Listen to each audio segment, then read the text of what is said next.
Hello basketball coaches and basketball players, my name is Alan from Al's Basketball Training, and today I am going to show you some of my top 5 inbounds plays that work the best against a 3-2 zone defense.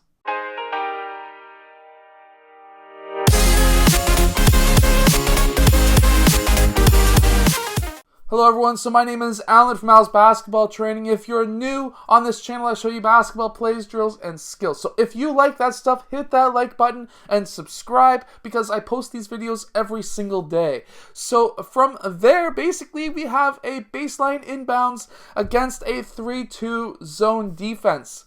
And I'm going to show you my top 5, so let's get down to the clipboard and let's check these out.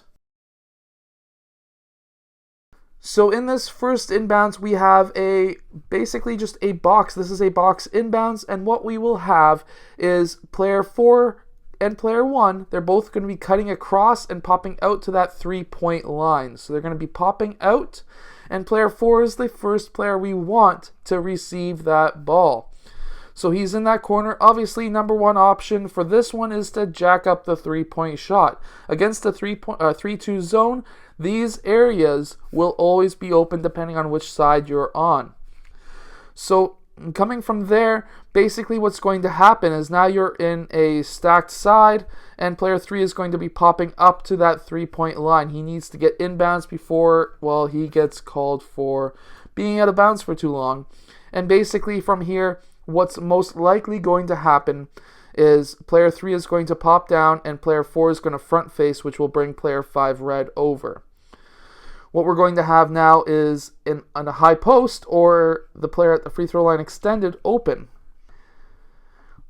What we want now is to swing the ball around. Player 3 is going to set a screen on player 1, which will bring player 2 out, and a pass will happen to player 2. And now we're going to have player 3 rolling towards the basket. He could be open for a mid-range, but that's nowhere close to being what we want. And we're going to have player 3 screen on player 5, 5 screening on player 4. Player 2 is going to dribble over to this side, which will bring player 2 up. And we're going to have player 4 cutting across the baseline. He could be open in that mid-range or that 3-point line. Obviously, this is all depending on how much clock time you have left.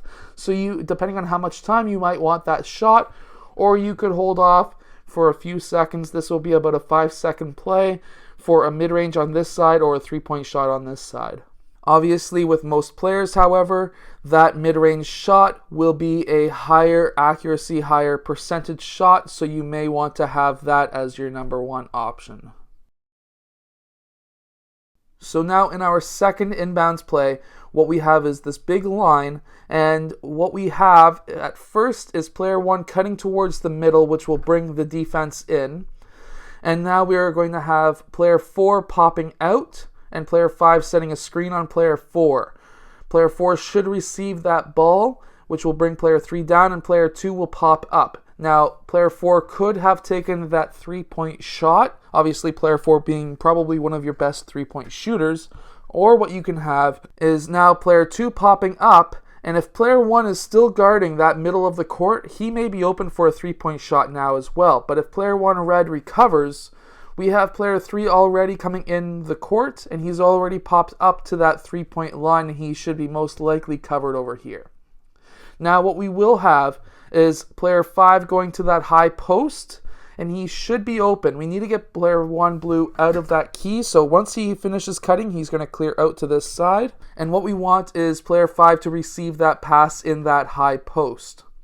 We will have player 4 coming up to guard him, as same as player 3, or player 3 could come over and guard him, and player 4 would be wide open for a possible backdoor cut for the layup. Now, again, with the defensive rotation, player 1 might be open in this block as well for a layup from player 4.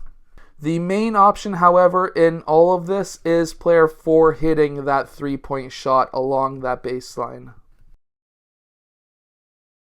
Now in our third inbounds play, we have this big line and then player number 1 over here. So what we are going to have here is player 1 using these guys as a sandwich screen. He could go either way. He's going to pop out, which is going to bring player 3 red down, and we will have player 4, the middle player, popping up and that will be the inbounds pass. Now you could run an actual offense against this now. Player 3 could come in and set up the offense or whoever. Or what can happen is you can have player 4 taking that 3-point shot. Or what can happen as well, player 3 can pop up to the top, which will have player 1 most likely guarding player 3 or possibly player 2 in the high post. However, now you're in a stack offense, in which case you can just pass the ball around, swing the ball around, and really, really destroy that defense. I would also have player 2, if you're running a stack offense, playing the free throw line and not the elbow to really, really stretch out that defense. Now in our fourth inbounds play, what we are going to have is a line along that free throw line. What we will have here is player 2 setting a screen for player 1. We don't want player 1 to continue over. We want player 5 to cut down towards the baseline, and we also want player 4 now to use player 2 as a screen underneath the screen this way, and we want player 1 to use the screen as well over top.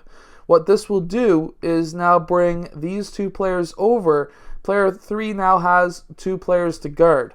So most coaches and most players will default towards that close player 4.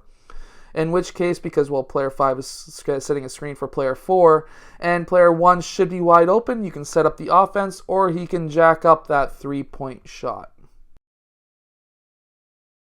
Now, in our final basketball inbounds against, well, baseline inbounds against a 3-2 zone, this is a play that I created myself. I hope that nobody else has created it because, well, I made this up about maybe 4 or 5 years ago, and it works really good. It confuses the defense. I've seen a 3-2 zone set up, and we had 2 points left to actually score to tie the game up, which we eventually did with this play. Now, I seen the 3-2. I called the timeout one more time because we had 1 extra left with about 3 seconds left, and we ran this play, and it worked, and it's worked ever since. So I run it maybe 3 or 4 times per season. From there, what we will have is player 4. This is totally confusing. A line on the opposite side of the inbounds. Like, what the hell, right? So what we're going to have is player 4 setting a screen and curling up on player 5 red. Now, most likely, usually player 4 red is going to be coming closer to the middle of the key because they don't want any players cutting down the middle of the key. So what we will have now is player 5 cutting across and being guarded by player 4 red. What we will have now is these two players, player 1 and player 2, popping out this way so that now player 3 has 2 players to guard. Well, he's going to default to this player, which should leave player 1 open, cutting across to the free throw line extended. This will be a quick lob pass over, which always brings player 3 red up, and player 3 blue has to cut down the middle of the key quickly, which will now leave player 2 blue wide open for a shot, or what I like to run too, what I've seen my players run. I've never really instructed my team to do this. However, my players just defaulted to doing this. Player 2 received that ball, and he drove towards the net, which brought out player 4 red, and he just did a small little bounce pass to player 5 for the layup. So that's why I always like to tell my players, if you see a better option when on the court, even if it's not part of the basketball play, still run it, because things like that happen, and I just love it when my players can think for themselves and seeing an actual play form where now they can get an easier basket than trying to hit a 3-point shot to win the game. Now they can get a layup to get a tied game, and now they have an extra 4 or 5 minutes or more to be able to defeat that team. Anyways, I hope that you have enjoyed today's video. If you have, hit that like button and subscribe, and I will see you guys next time. I got together with a trainer a few years ago, and this book absolutely works. There's tons of testimonials showing that either the player has lost weight or they have jumped huge amounts higher. So it's very inexpensive. Go check it out. Link is in the description below. Hello, so if you have liked this video, click over here to subscribe, or maybe over here, depending on which side I put it on. I don't know yet. Anyways, also the opposite direction or the opposite side is another video you may like. So I hope to see you again in one of those next videos. Yeah.